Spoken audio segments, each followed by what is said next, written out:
And so I'm speaking this morning about understanding the season that you're in. And so when we're in a new season, who's in a new season? Hopefully all of us. But because we're heading for a new year, I hope your year's going to look better than last year. But we have to carefully examine God's patterns and His ways in our lives. And so that His will for our lives can be carried out in the best possible way, in the best time, with the right people. Because there is a kairos time in the kingdom of God for your ministry, for your life, for your purpose, whatever career you've been called to. There is a good timing for God and a perfect timing in God's kingdom. And you don't want to short circuit God's process, and you don't want to miss out and go and do the same test over and over and over again. In God's kingdom, there is no failure, but you have to do it again. If you leave a church prematurely, I can tell you at the next church, the same people are going to offend you, just looking with different faces, and you're going to have to do your test again. God wants to raise up a powerful church, a church with a backbone, a church that can stand in the midst of adversity, a church that can be of a different spirit like Daniel was. If Holy Spirit is in you and the wisdom of God is in you, the world's going to find you. So we're in a season of great warfare. And what do we mean by warfare? We can see the devil is at work in nations, in cities, in places, everywhere.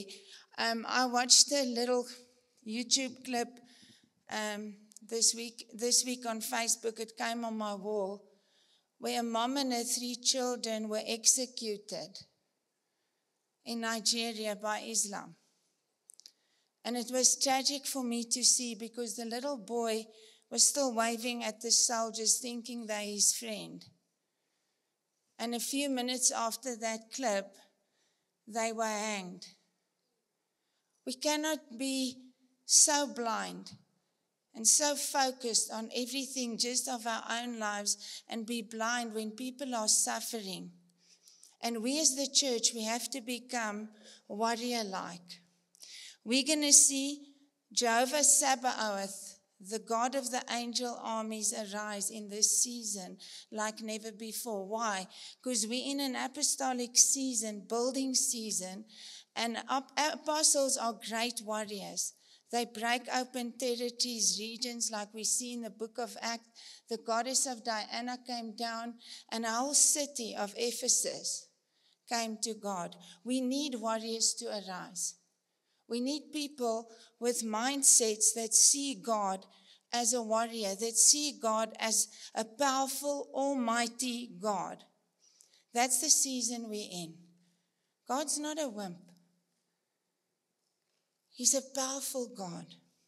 Psalm 89:9, God of the angel armies, who is like you, powerful and faithful from every angle.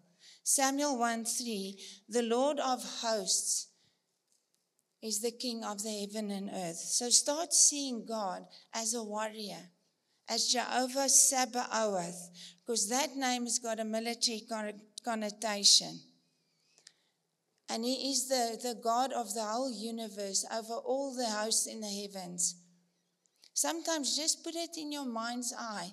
God is a great God. Because sometimes we rehearse our problem so much that we forget to see who God is in the midst of our problem. We're in a season where we're going to see the angelic more than ever before.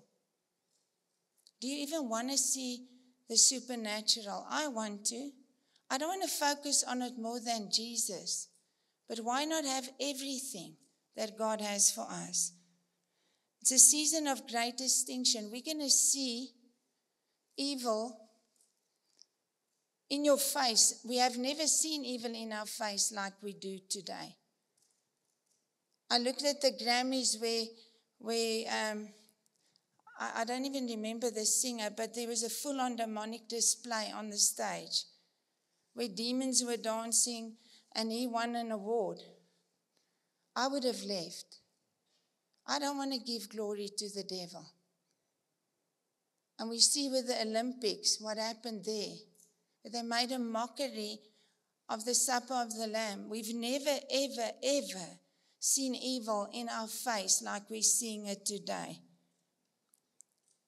Light will always overcome darkness. So it doesn't matter what darkness does, light will dispel it. And you and I carry the light. I don't know if you know Charlie Kirk, but he was a voice with young people and made a stand for the gospel. Now, you don't have to agree with all the things he said, but he took a clear stand for God and was killed by evil. I didn't even know young people can hate so much that they want to shoot a man for just his beliefs. And so we have to wake up. It's a season where we're going to see continual exposure as God's church becomes strong and full of authority. Evil can't exist. We're seeing exposure in governments all over the world, exposure in the church world. Mighty men are falling. Why? Because God is cleaning his church. He's raising up an army, and the gates of hell is not going to prevail against the kingdom of God. We're in the decade of the mouth. We're in the year 5786. So 5780 till 5789 on the Jewish calendar is the decade of the mouth. What does that mean? Your voice is important. You're going to shape your destiny by the words that you speak. You're going to shape your families by the words that you speak, because it's a voice-activated kingdom.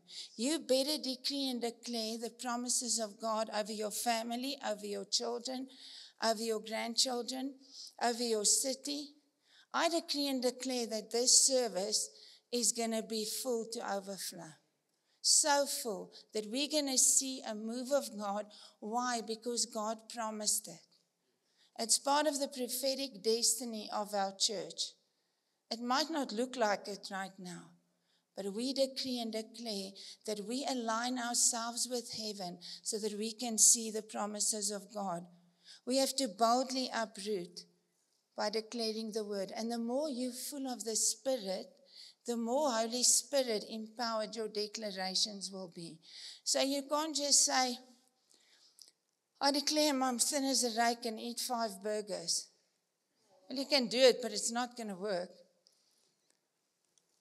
But speak life. Speak life. Philippians 1:28, don't be intimidated in any way by your enemies. This will be a sign to them that they're going to be destroyed, but you're going to be saved, even by God himself. So I met a lady this week. She survived the Rwandan genocide and wrote a book about it. And I read her book. It's amazing, miracle upon miracle upon miracle. How God spared her life and that of her family because she believed. Do you think they weren't afraid when people were killed all around him? She was put in prison. Most of her friends were raped. But God.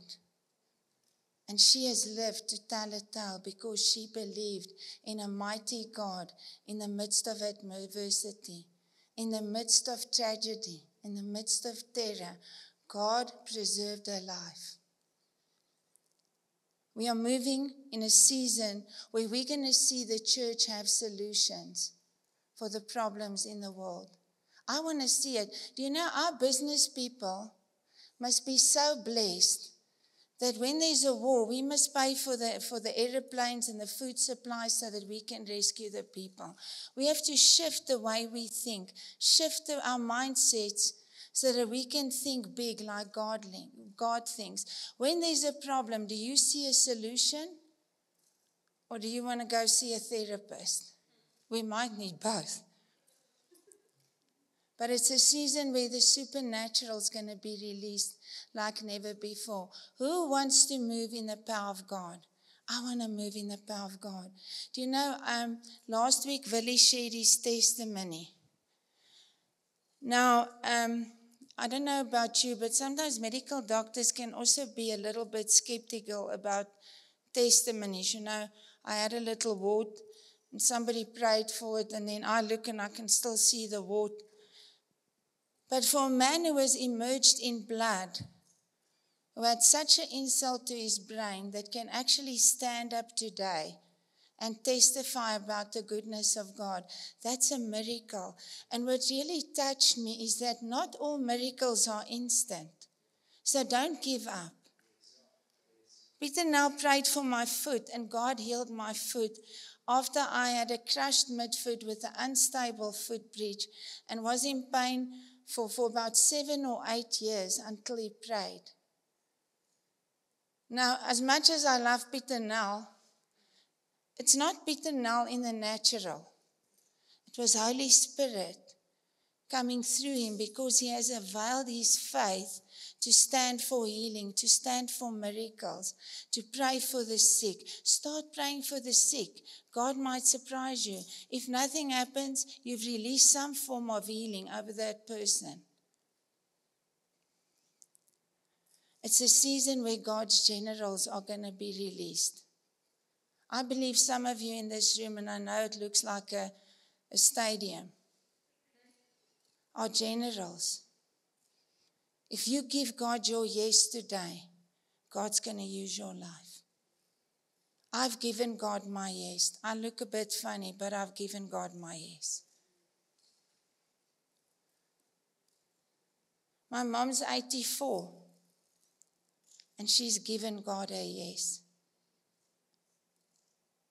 We are who we are today because of a praying grandmother. Don't underestimate your prayers. Daniel 2:21, he changes the times and the season.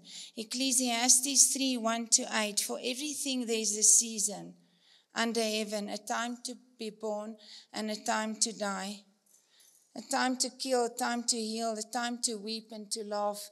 Hey, we've all had those. There's been some seasons where I haven't laughed much. And if you know Robin, she's got a very infectious laugh. But there have been times where her life was marked by sadness. But she gave God a yes. My son gave God his yes. And so did that spouses. Give God your yes. There's a time to tend, a time to sow, a time to keep silent, and a time to speak. Time to hate, a time for war, and a time for peace. So God's always going to work in seasons. We're going to have good times and hard times. Graham Cook, a prophet that I love, I used to read all his books. I ordered them from overseas. But he said God will work in manifestation, and then there's seasons of hiddenness. In those seasons of hiddenness, when everybody's rejecting you, walking by you, nobody really is taking note of what you say. Those aren't easy seasons. And then there's those seasons where you're breaking through, all the doors are opening up. We all have those. But the worst is when we're in hiddenness and everybody around us is in manifestation and breakthrough. We must be careful not to get bitter, but we must steward the presence of God, steward the gifts of God. Moving in the supernatural for me is not optional. Jesus moved miraculously. He healed the sick. He delivered epileptics. I want to have that anointing on my life. The Bible says greater things can we do. It's a season of teams working together. We don't always have to be the big shot. Have you ever known the big shot sometimes takes the biggest hits?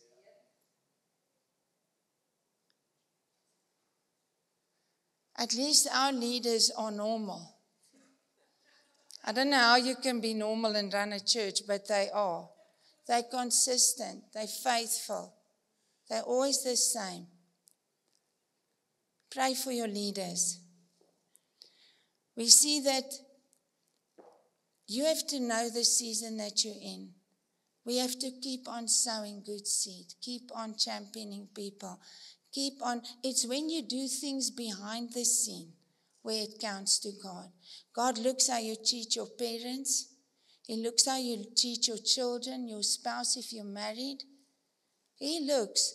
He sees if you just, I can tell you sometimes, I don't know, in Afrikaans there's a word where you want to pluck. Sometimes I also feel I just want to pluck. But you can't. Because there's people depending on you. And if you don't give God your yes, the people that God has called you to is going to miss out. God moves us out of something that's old and familiar to sometimes places that's unfamiliar. And we all feel uncomfortable then.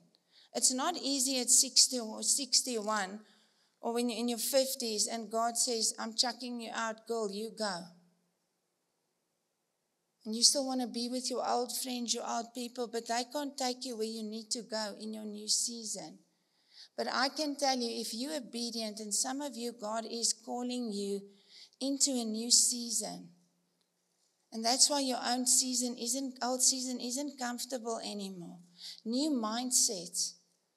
And if you make the shift, you're going to get the breakthrough, the expansion, and the things that God has promised you in this season like never before. We as a church has had to transition into an apostolic wineskin.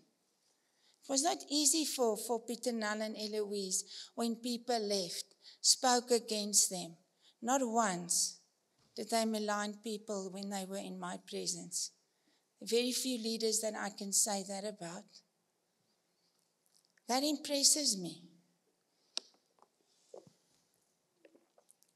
God's always moving you into your future.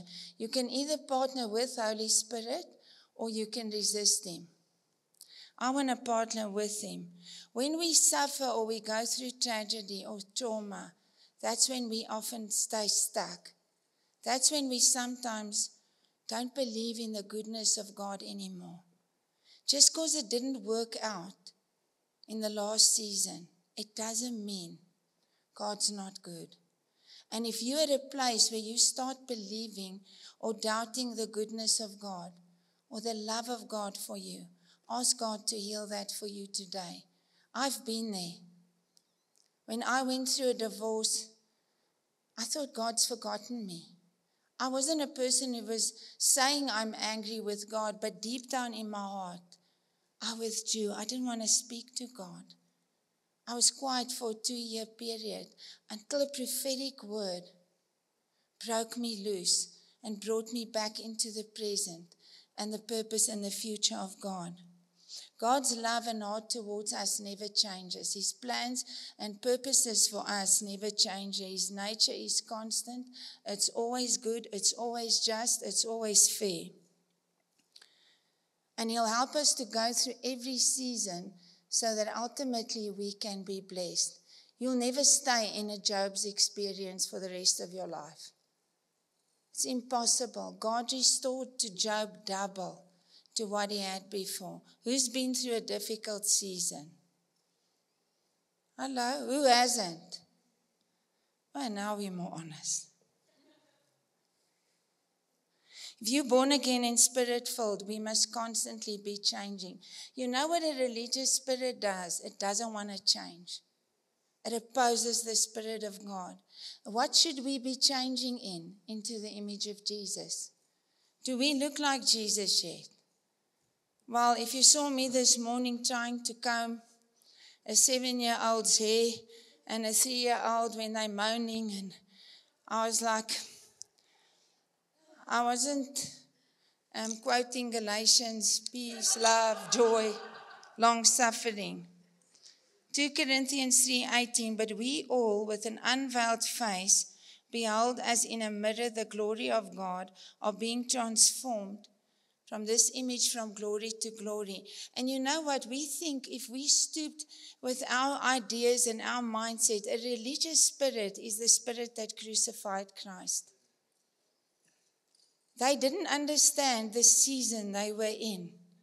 The Messiah was amongst them, the one who gave his life for mankind, and they didn't recognize him. So Jesus rebuked them for not understanding the times and the seasons. And sometimes we think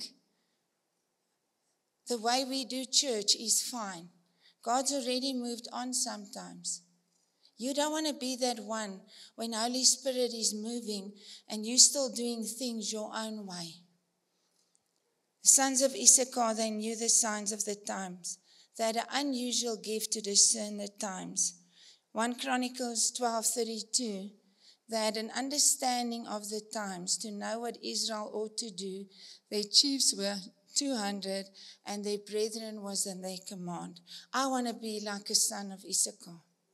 I want to know the times. I want to have discernment. I want to know things ahead of time. John 16:3, Holy Spirit will show you things to come. When I pray a lot in the Spirit and I'm prayed up, God shows me things to come. They understood chronological time, spiritual times, and political times. They knew when God was doing a new thing and when he was going to do it. They knew when one move of God was ending and a new move of God was beginning. They could discern when a leader was falling and a new leader rising. If God's anointing is on a leader, and he has chosen Peter Nell to govern this church with his wife, I'm sorry for you, but then that anointing is on him. So if we start plotting how we can get rid of him, something's wrong. Come under that leader, because who God anointed to govern will also help bring you into the breakthrough and the blessing. And that's how authority works, even if we are not perfect. They supported Deborah. Deborah was a powerful leader. She was a mom. She was a granny. She was a judge. She was a prophet. And she led a nation to victory in a time where women weren't really valued as leaders. But God gave her a prophetic word first. And when she heard the word of the Lord, she acted on it. And God said to her, go gather the troops, and I will raise up an army against your troops. What was funny in those times, Israel's troops had no weapons. So here the word of the Lord says, okay, Deborah, you go and gather the troops, and I'm going to raise up an army against your troops. Well, for me, that would have probably been time out. But what did God do? He sent torrential rain down, and the enemy was washed away, and he gave the victory to Israel. What is the word of the Lord for you in this season? The sons of Issachar excelled in the knowledge of God's law. They knew the word. They were full of wisdom. Wisdom is not a natural thing. It's not that you're a doctor or a lawyer. I'm talking of the wisdom of the Holy Spirit, to strategize, to plan, to put things in place. Pray Ephesians 1 over yourself for the spirit of wisdom and revelation in the knowledge of God, so that the eyes of our understanding can be enlightened. Lord, show me wisdom to be a leader in this season. Open my eyes that I can lead my family. God chose them as one of the tribes to go before the nation. So we had Judah, who was praise. That's the worshippers. That's the Robin and the Rians and the Reubens and the band. And then there were the Issachars. They were the wise and discerning ones. And then there were the financiers, the tribe of Zebulun. Don't just think you've got a job. That's why maybe you're struggling financially. Now, I'm called to create wealth for the kingdom of God and start partnering with God in this season. Prophets often speak to the church so that they can transition into the new thing. Why? Because they see far ahead, even when things are shaking. God showed Agabus that there was a famine in the land. Why? So that we can prepare. In 2030, the prophetic voices are already saying there's going to be an economical collapse. There's going to be financial difficulty, probably famine. So why is God emphasizing through many leaders marketplace ministry, how to create wealth? Well, if your ears aren't open, you're not hearing anything. But train, equip yourself, build your capacity so that you can start sowing into the kingdom, sow into your church. A tithe is actually the basic. Don't think you're giving God a favor by giving him your 10%. If you don't give it, there's a problem with your trust in God. Why is gambling wrong? Because if you're going to trust a machine and not God, good luck to you. You might lose your jackpot quicker than you think. Be wise and discerning in this season.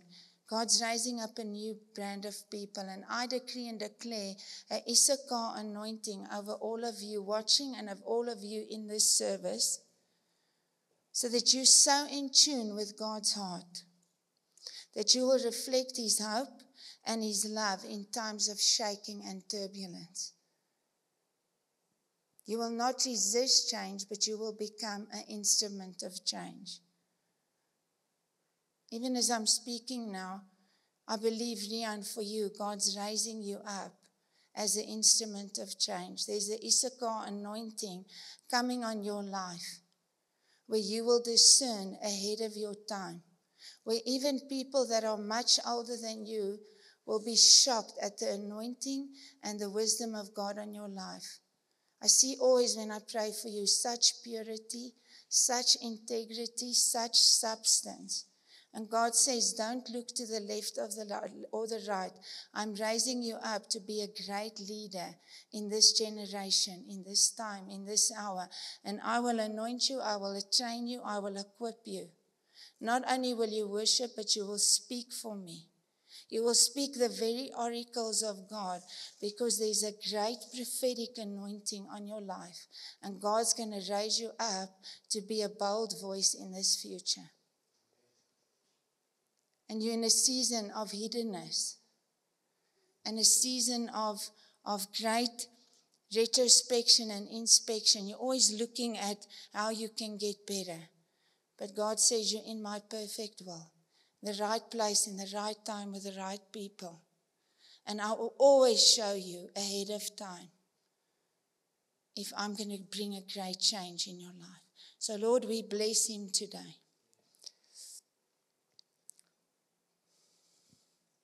Some of you are going to be generals, but you're in training. You're going to be the Esthers and the Deborahs.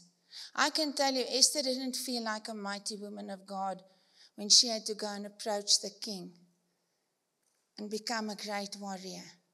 It's like my granddaughter Katie says to me, she wants to be Charlie Kirk, but without being shot. So I can say the same. We once had a prophet at my home. My kids were in that service. And he said, some of us in this room is going to be martyred. Oh, it wasn't nice. We all were thinking, hey, I hope it's not me. And then Jeffrey, my son, said, Mama, I hope it's not going to be my radical sister. And I'm thinking, oh, I can't, Robbie, not Robbie. But this is reality. It happens. There's a shaking in the world. We're going to see the distinction between the true and the false. Judas was with the disciples. And they all moved with Jesus. Haggai 2 says, yet once in a little while I will shake the heavens and the earth, the sea and the dry land.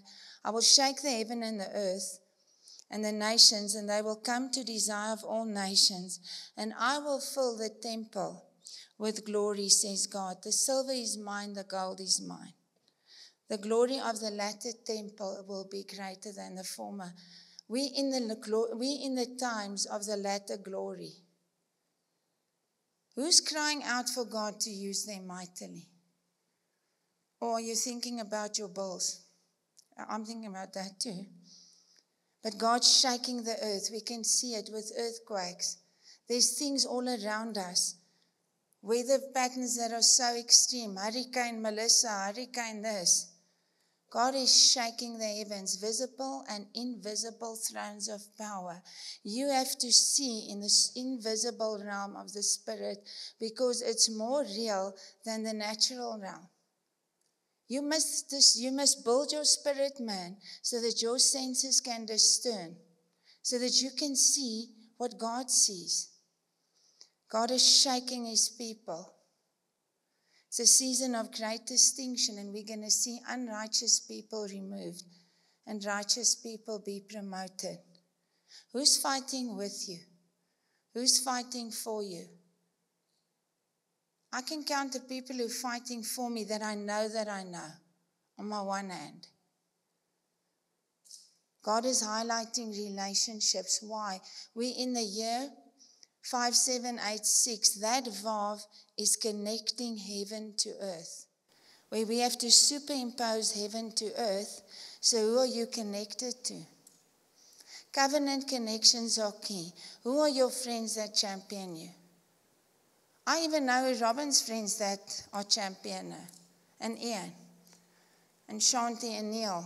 I know some of you who's champion you. Some of you need a few champions around you. Who are you under? Sometimes you gain authority by serving a person in authority, like Elijah with Elisha. And some of what they carry will come on you.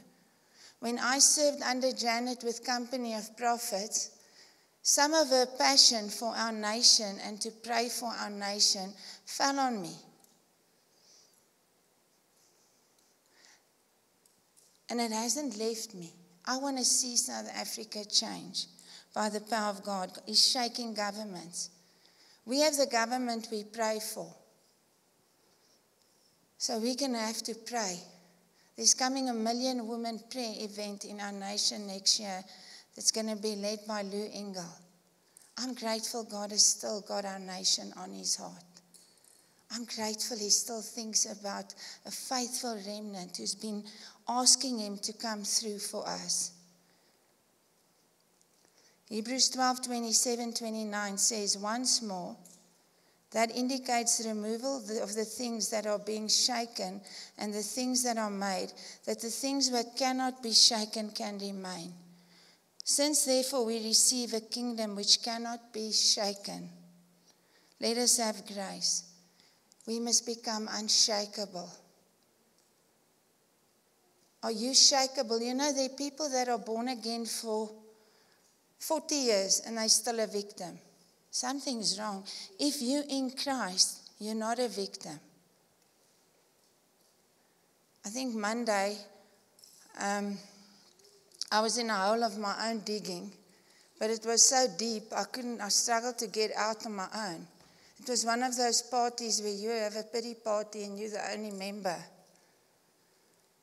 We all have those. Who doesn't have those? Well, dankie Here. But there's only one way that we can navigate through uncertainty. And that's by doing things in God's way, being in his purpose and his will, and answering the call of God on your life. Jeremiah 29:11, I know the plans that I have for you. Plans to prosper, not to harm you, plans for future and hope. God's kingdom is unshakable. He's always speaking. Are you listening? Do you know when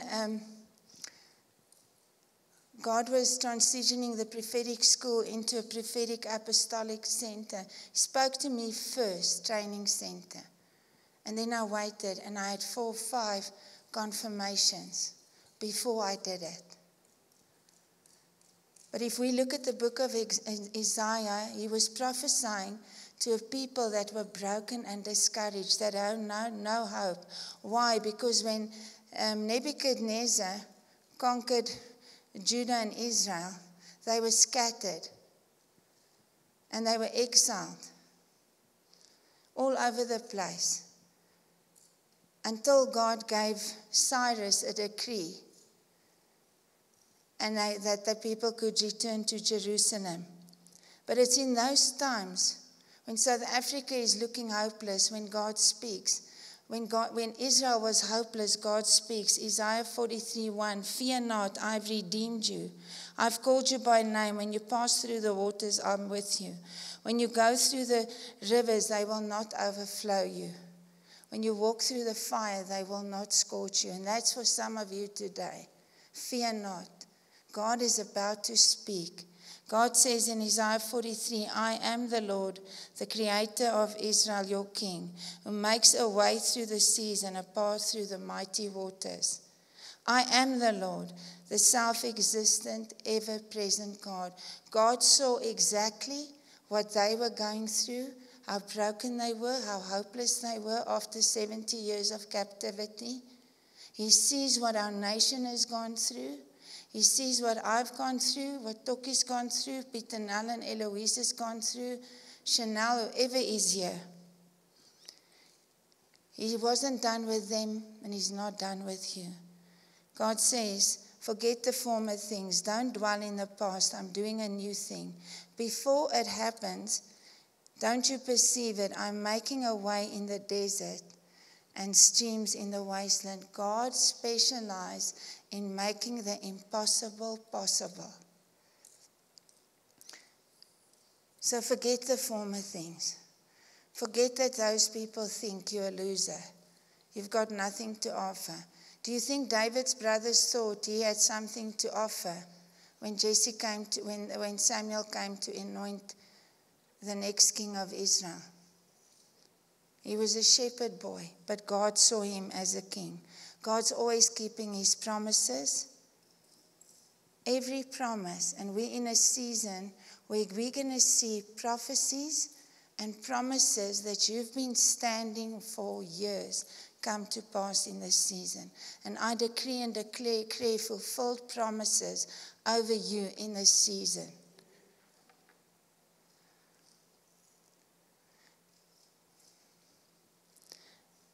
There's certain things that you have to know that God wants to speak to you. When last did you get a prophetic word? When last have you read your Bible? Or are you watching soapies for encouragement in this season? Why do I want to go to a church where there's the gifts of the Holy Spirit? Why? God can speak through the gifts. When God healed my foot, do you think I doubt his love for my life? It shows him he even cares that I am well. That's the God I serve. Doesn't want me to be in pain. So as you listening, God's going to heal some of you in this season. He's going to turn and bless your body so that you can fulfill your assignment. Listen to that still small voice. Sometimes we're so busy and stressed, we're not listening to that voice anymore. What is he saying to you? Know that you're going to need great levels of faith for the new season. So you're going to have to read your Bible yourself. Just coming to church on Sunday is not good enough. Because faith comes by hearing, and hearing the word of God alone. And if you don't know the word, you and I can get deceived. If a person calls himself a prophet and spray doom on the people, and they still think he is a prophet, Houston, we have a problem. We have a problem, and this is what's happening. Prophets are there to point people to Jesus. Apostles are there to point people to Jesus. So are pastors, teachers, and evangelists. And if they're pointing you to anything other than that, they're not in the fivefold ministry of Jesus Christ. You have to be under authority in this season. Know that you have an inheritance. Some people think what do you think is your inheritance if I had to do a survey? Healing is part of your inheritance. Deliverance is part of your inheritance. So if you struggle with anxiety and depression, God can deliver you from that. Your family serving God is part of the generational blessing of God. Being in a church family is part of our inheritance. I'm so blessed. being in the church where God planted me. I'm blessed. I'm blessed, I'm blessed, I'm blessed. And I don't have to pay Peter now to say that I must. He didn't pay me to say it either. The lines have fallen into pleasant places. I have a good inheritance. When I thought both my kids were going to live overseas, my stemmiekie het gebewe. Ag Here, my ou kindertjies. I should have prayed that God uses them local. I knew that God loves me, that I love family. And now Robin lives around the corner. And I'm a Zoom granny for Jeff and Ash. You have a good inheritance. It's a good God. Don't stop contending. Take your authority for the territories that God's given you. Let me tell you, your family is your territory. Klaar. Don't pray that God will mow them down and take them out. Pray that the glory of God will come on your family and your children, that your kids will know the goodness of God, the greatness of God. Contend for that wayward child. Contend for your family, that wayward cousin. I had one cousin and he's gone to be with the Lord. The only place that he wouldn't come to was the church. No matter how down and out he was. My mom led him to the Lord, so at least I know he's in heaven. But he died with multiple sclerosis, very poor, very sick. He could have had so much more. God had so much more for him. Now God wants to move you into your future destiny. Don't resurrect the past. Do you know, Peter, Nell and I, we had quite a strong world conversation recently. And you know, afterwards I felt I was quite stroppy. And I realized both of us as leaders, we want the same thing. And about that evening when I prayed, God said, Irma, I'm asking both of you to go beyond where you've ever been. To a place neither of you have ever been in. It's going to be a better place, a wider place, a place of more outpouring. And I said, forgive me, God. And I had to say, sorry, Pastor. There's a reason why God put me with him. Know that you have to be utterly dependent on Holy Spirit. Don't take Holy Spirit for granted. Romans 8:14, those who are led, it's one of my favorite scriptures, by the Spirit of God are his sons. I want to be a daughter and a son of God. The fruit of the Spirit is love, joy, peace, patience, kindness, goodness, faithfulness, gentleness. So this morning when I'm trying to brush all the knots out of Kate's hair, it's not like gentleness is coming out of me. It's like, Kate, sit still. I'm brushing your hair. Know that God puts people around you. We're not an island. When we get hurt by people, we guard it and we want to keep people out to our own detriment, because when God wants to heal us, he'll bring new people. If you've been hurt by church leadership and God moves you to a church, ask him if you should be in that church and trust for a different outcome. Trust for a different outcome. Team is important to God. Do you know that sometimes even my kids have gifts that I don't have, and they speak to me and they're a blessing to me and they can help me. I can tell you, Robin was the person who wrote all the speeches in high school for me and Jeff put together. We all have different gifts. Covenant people don't misuse, use, or abandon us. Be a covenant friend. Be a person who's covenant. Be a person that people can rely on. Be a person that they can come to you. Giving unlocks the blessings of heaven. Say, not stinginess, but giving. Give of your time, your talent, your treasure, your bucks. Give. You can never outgive God. Given it will be given to you. Luke 6:38. Good measure, pressed down, shaken together, in your cup running over.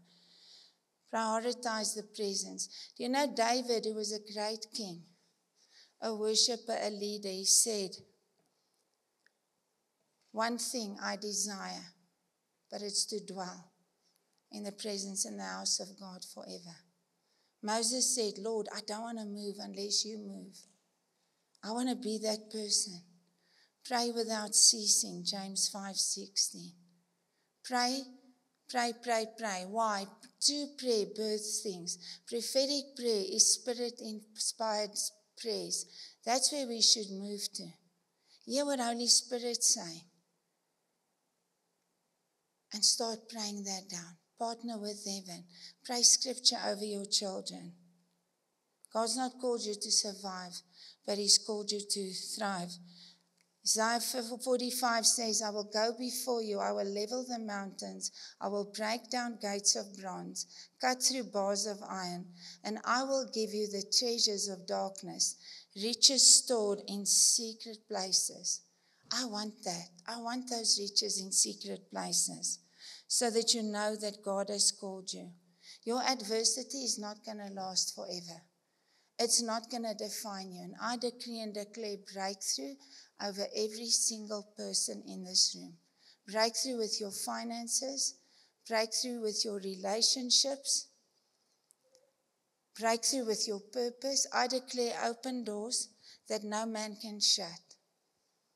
I declare that God will remove the things that are tripping you up or hindering you, that He will remove it from your life, that He'll give you discerning eyes so that you can see like He sees, so that you can dream what He dreams. I had a couple that saw me this weekend about a vision that God put in their heart. And that evening I said to him at the supper, God's going to confirm. I believe what God's spoken to you is of Him. And that evening God gave him a dream. That the very thing we spoke with, we want God to come with signs, wonders, and miracles and back us up. Be an authentic voice.